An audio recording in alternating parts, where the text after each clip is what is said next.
Hola a todas, espero que estén bien. Esta es la última clase de geometría del contenido de la prueba de transición. ¿Ya? Hoy día veremos transformaciones isométricas. ¿Qué son las transformaciones isométricas?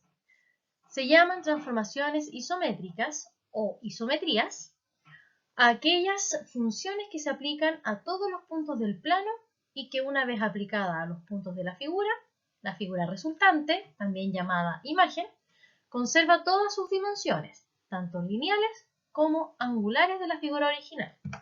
¿Ya? Ahí hay un ejemplo de transformación isométrica. ¿Ya? En resumen, o en simples palabras, una transformación isométrica es una transformación que se le aplica a una figura en la que la figura mantiene la forma y mantiene su tamaño. Lo único que hace es cambiarse de posición. ¿Ya?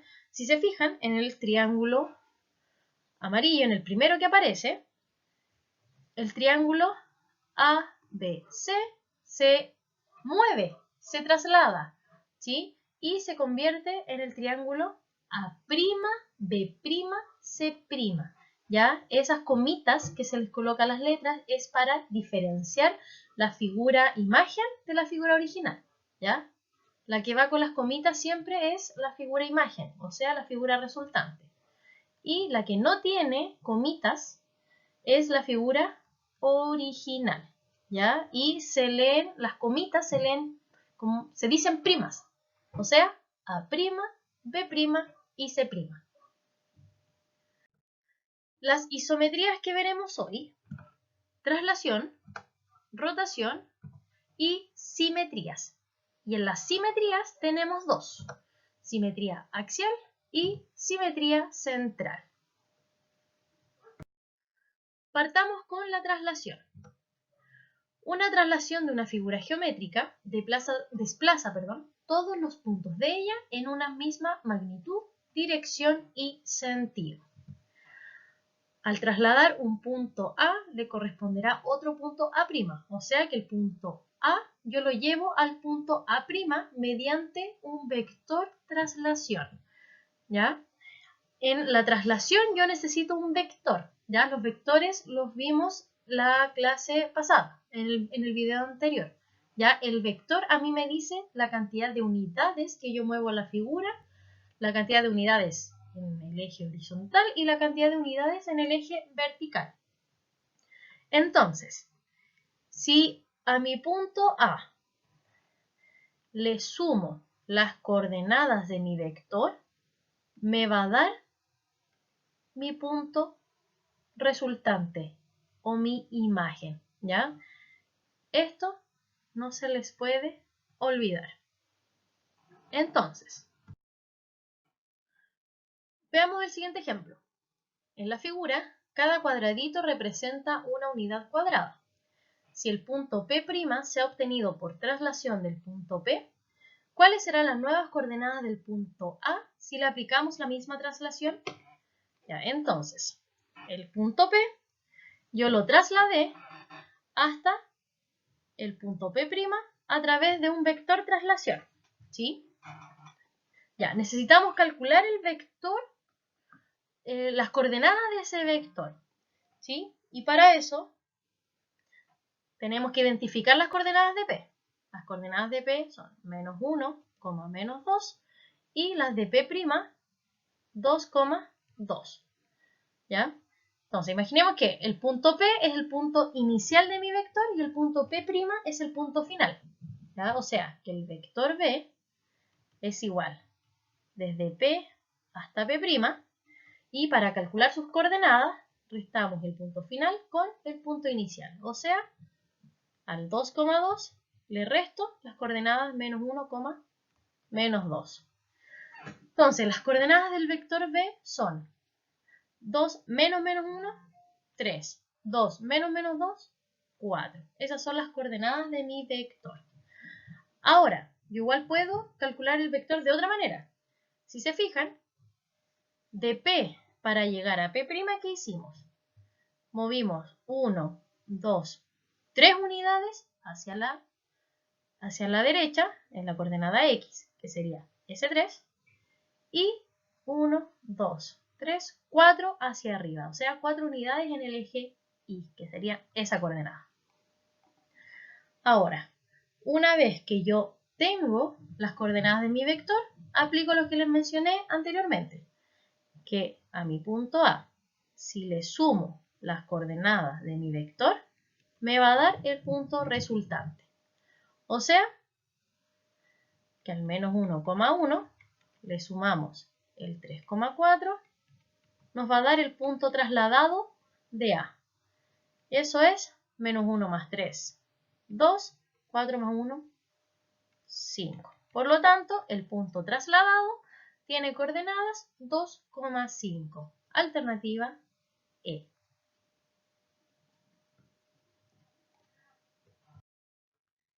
Veamos ahora la rotación.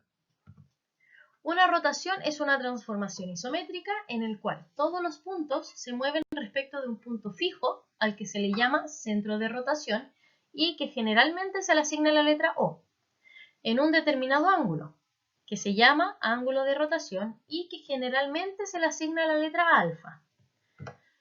Ahí hay un ejemplo, ¿ya? Si se fija en la figura rotada, a sus vértices también se le asigna la letra con la prima, que se llama B', A', C'. Por lo tanto, ese triángulo es la imagen, o sea, la imagen resultante. Y ese triángulo es la figura que se rota. Súper mal. La figura original. Ahí sí. Entonces, si nosotros rotamos en sentido antihorario, se va a estar hablando de una rotación positiva. Pero si se gira en sentido horario, vamos a hablar de una rotación negativa. ¿Sí? Si a mí me dicen que se rota en sentido positivo, ustedes ya saben que el sentido de rotación es antihorario. Y si me dicen que se rota en sentido negativo, ustedes ya saben que el sentido de rotación es horario. Observaciones de la rotación. Una rotación con centro P y ángulo de giro alfa se representan por la rotación según el punto P y el ángulo alfa, ¿ya? Esto es si mi rotación es positiva. Si mi rotación es negativa, se representa de esa manera, donde ese es el punto de rotación y alfa es el ángulo de giro. El centro de rotación se mantiene invariante ante una rotación. Y si rotamos el punto X, Y con respecto al origen, en un ángulo de giro, ahí están los ángulos, las coordenadas que se obtienen son las siguientes. Ahí. Ya, esta fórmula es para una rotación en sentido positivo, ¿ya? Si mi punto inicial, que yo estoy rotando, es X, Y, cuando yo roto en sentido positivo, ¿sí? Con un ángulo de 90 grados, mis nuevas coordenadas pasan a ser eso.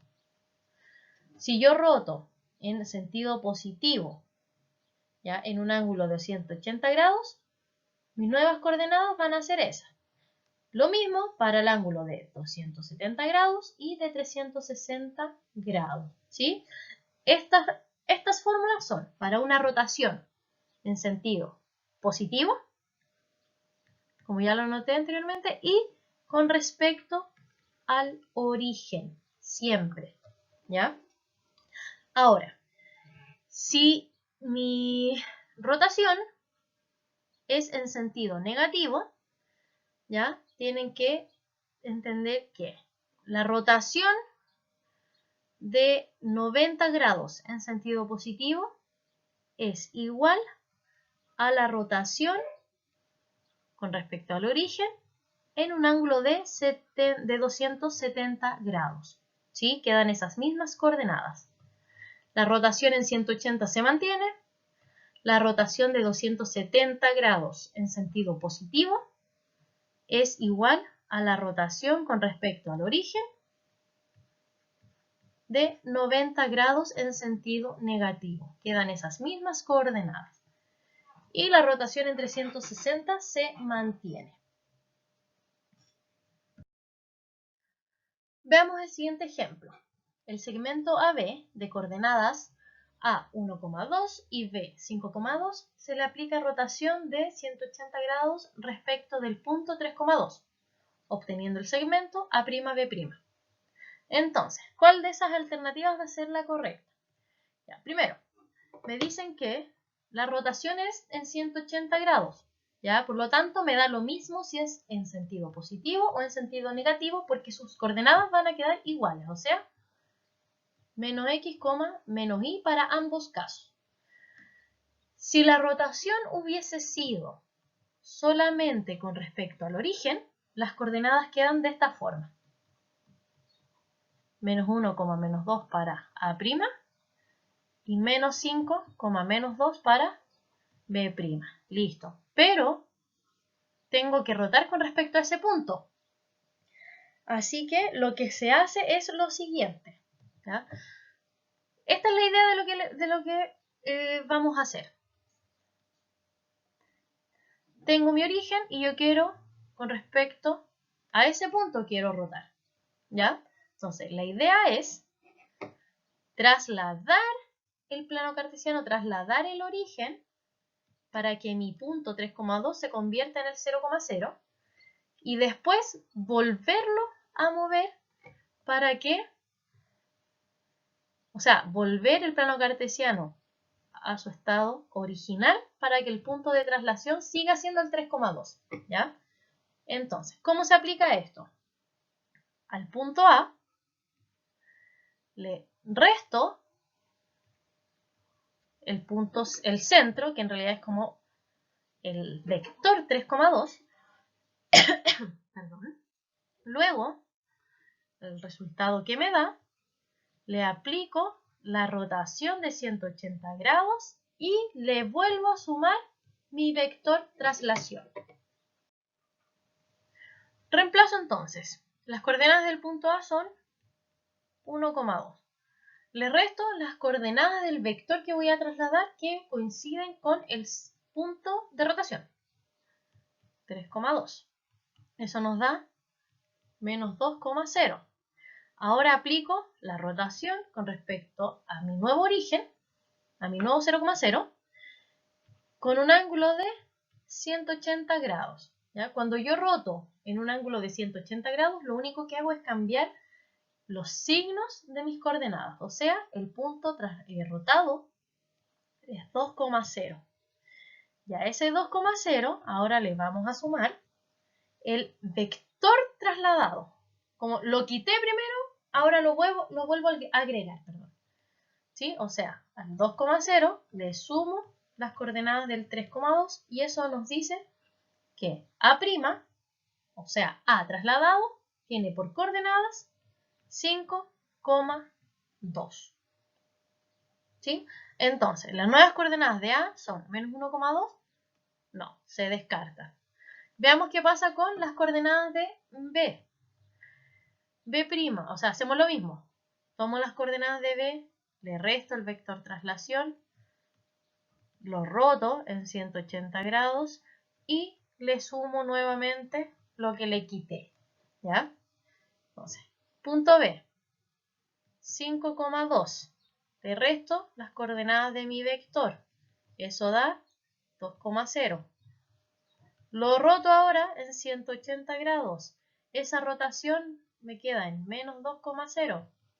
Y le sumo el vector que le quité. Y eso nos dice que B' ahora sus coordenadas son 1,2. Por lo tanto, la alternativa B es falsa. Pero fíjense la E, las coordenadas de A, que es 1,2, coinciden con las de B'. Esa es cierta. Por lo tanto, la alternativa correcta es alternativa E. Simetrías ahora. Las simetrías o reflexiones son aquellas transformaciones que invierten los puntos y figuras del plano. ¿Ya? Esta reflexión puede ser respecto de un punto, llamado simetría central, o con respecto a una recta, llamada simetría axial. Ya, ahí tengo con respecto a una recta. Sería, por lo tanto, simetría axial. El ejemplo más común de una simetría axial es el espejo, ¿sí? Y ahí está con respecto a una simetría central. A ver, o el ejemplo más común de una simetría central es una carta. Por ejemplo, busque una carta de naipe inglés y saque un mono, por ejemplo la J. Ahí va a ver que ahí se aplica una simetría central. Entonces, partimos con simetría central. Esta es una reflexión en la que todos los puntos de la figura original y sus respectivas imágenes están a igual distancia de un punto llamado punto de simetría. Ahí está el ejemplo, ¿sí? Entonces, el punto Q con el punto Q', ¿ya? Se llaman puntos homólogos. Es algo que se me había olvidado mencionar anteriormente, ¿ya? Por lo tanto, el punto P, su homólogo sería P'. O el punto R', su homólogo sería el punto R, ¿ya? Cada punto de la o cada vértice de la figura original están a una misma distancia del centro con respecto de la figura resultante. Por ejemplo, la distancia entre Q y el centro de simetría es la misma que la del centro de simetría al homólogo de Q, ¿sí? Lo mismo pasa con los demás vértices. Observaciones. Una simetría central, ¿sí?, equivale o es exactamente lo mismo que una rotación en 180 grados, ¿ya? En la simetría central, el centro de simetría es lo mismo que el centro de rotación. Los trazos de la figura original son paralelos con los trazos homólogos de la figura transformadas. Y el sentido de la figura no cambia respecto al giro de las manecillas del reloj. Todo punto del plano cartesiano tiene su simétrico con respecto al origen, ¿ya? Esto es lo que yo les decía, que una simetría central es exactamente igual que una rotación de 180 grados. Entonces, si yo aplico una simetría central del punto A con respecto al origen, mis nuevas coordenadas se van a convertir en eso. Ejemplo, al punto P de coordenadas 3,2 se le aplica una reflexión central, o sea, una rotación en 180 grados, con respecto al punto A de coordenadas 1,3. ¿Cuáles son las nuevas coordenadas del punto P? Ya. Recuerden, una reflexión central es igual a una rotación en 180 grados. Si esa rotación en 180 grados hubiese sido, o esa reflexión hubiese sido con respecto al origen, lo único que hay que hacer de las coordenadas de P, cambiarle los signos. Y ahí nos quedan las nuevas coordenadas, ¿ya? Pero no estamos rotando, no estamos haciendo reflexión con respecto al origen, estamos reflejando con respecto a ese punto.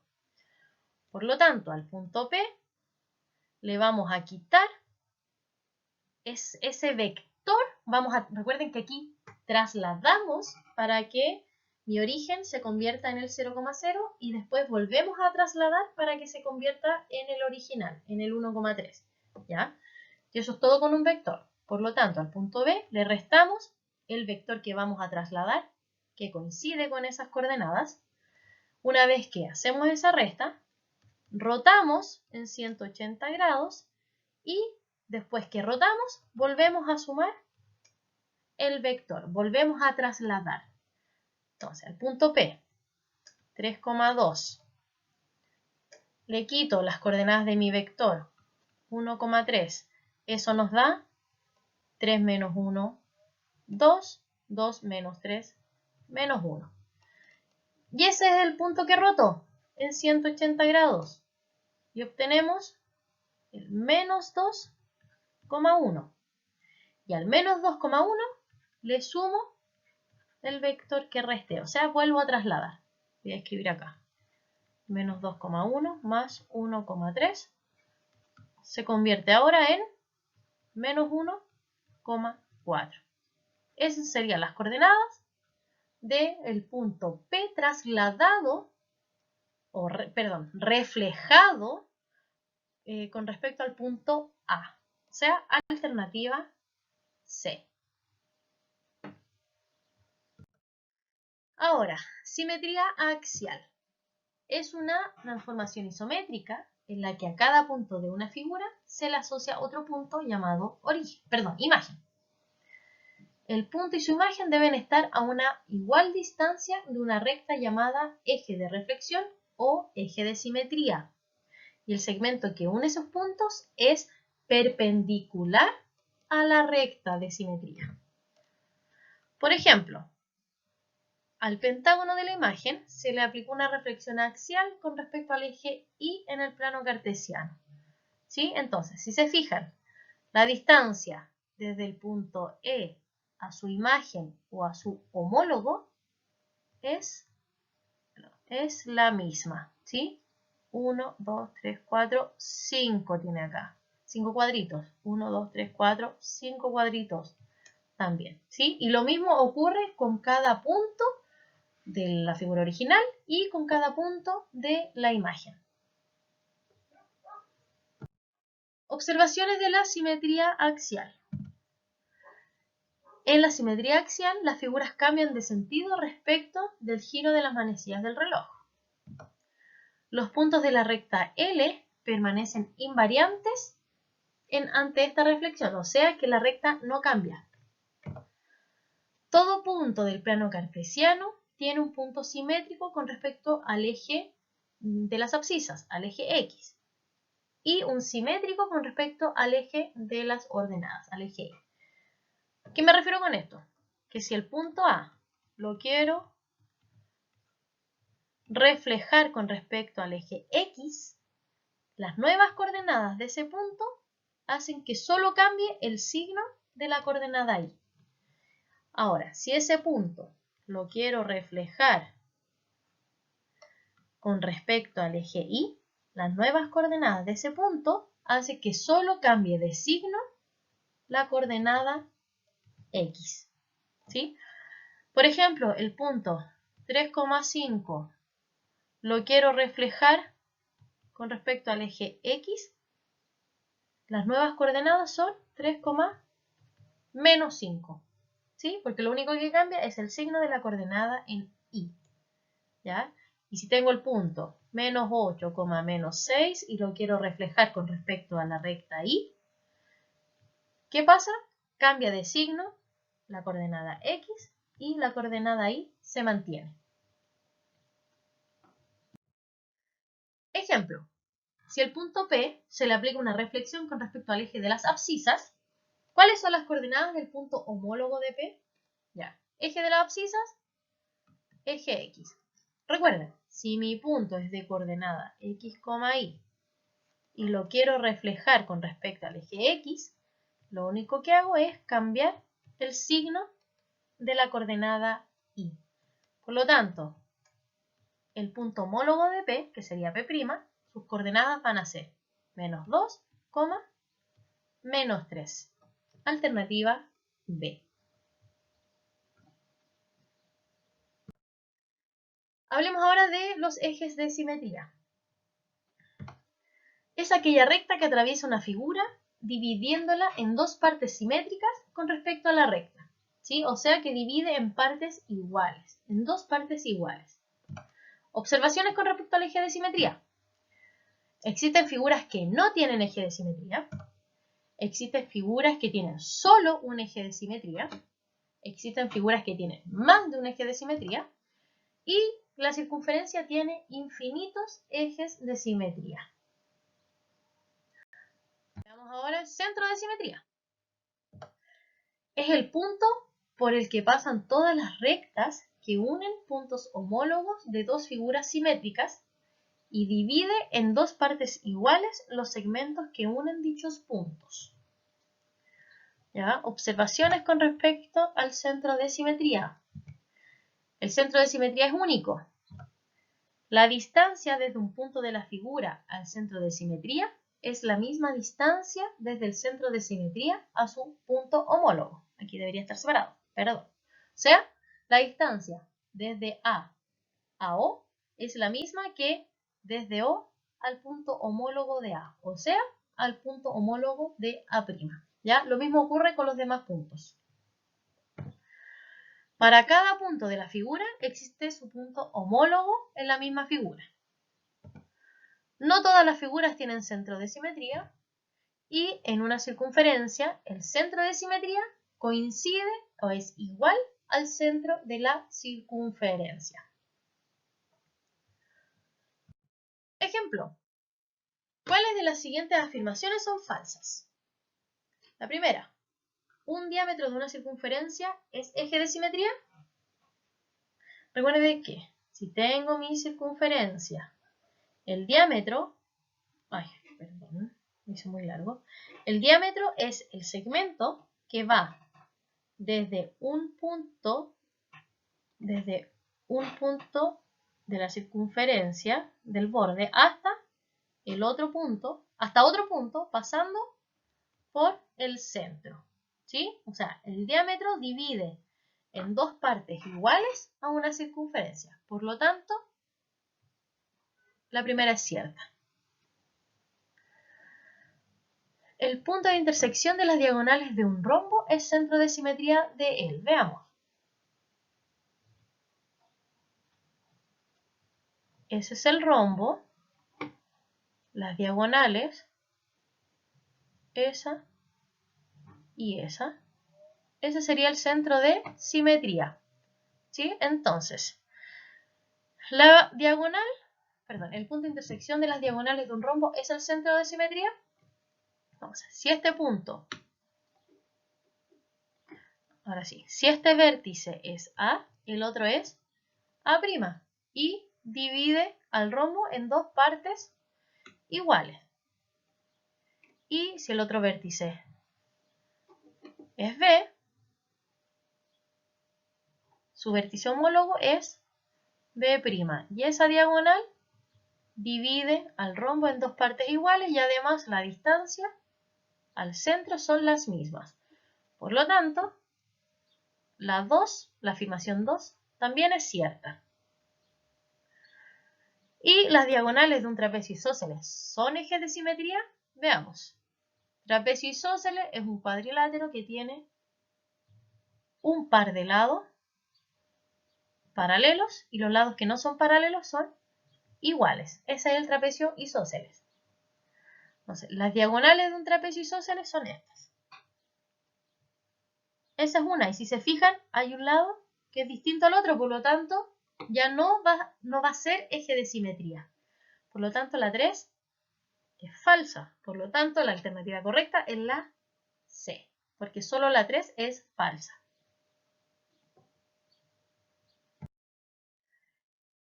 Y por último, hablaremos de las teselaciones.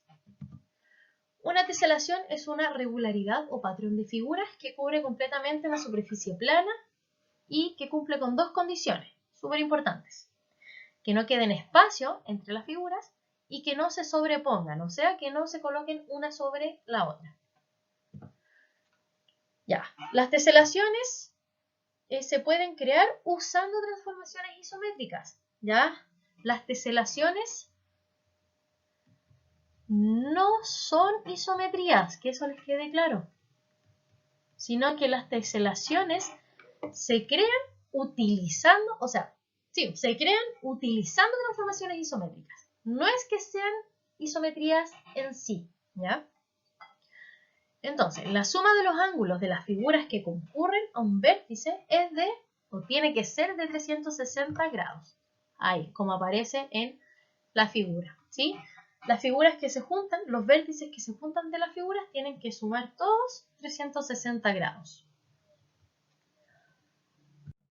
Observaciones. Todos los triángulos y todos los cuadriláteros teselan por sí mismo el plano. O sea, si yo tomo cualquier triángulo, lo puedo utilizar para teselar un plano. Los únicos polígonos regulares que teselan por sí mismo el plano son los siguientes: el triángulo equilátero, el cuadrado y el hexágono regular, ya que en estos polígonos sus ángulos interiores son divisores de 360. Si yo quisiera usar cualquier otro polígono que no sea regular o que sea regular, tengo que usar otra figura, además del polígono, para poder teselar el plano, ya que por sí solos no pueden. Si queremos teselar el plano utilizando dos o más polígonos, es necesario que en cada vértice la suma de todos los ángulos sea 360 grados. Ejemplo. Respecto de un triángulo escaleno cualquiera, ¿cuáles de las siguientes afirmaciones son verdaderas? ¿Se puede teselar el plano únicamente con traslaciones? Falso, porque si yo tengo un triángulo escaleno y quiero teselar, puedo utilizar traslaciones o rotaciones o ambas a la vez, ¿sí? Por lo tanto, la primera es falsa. Entonces descartamos A, descartamos D en vez de E. Ahí sí. Ya. ¿El triángulo escaleno no tesela un plano? Falso, porque lo dijimos anteriormente que un triángulo de por sí tesela un plano, ¿sí? Por lo tanto, falsa. O sea, descartamos la B y descartamos la E. Entonces, ¿el plano se tesela con rotaciones y traslaciones? Verdadera. Alternativa C. Y eso sería todo por hoy. Como dije al principio del video, terminamos con geometría y partimos el próximo video con estadística, ¿ya? Medidas de tendencia central para datos agrupados y para datos no agrupados. Que estén muy bien.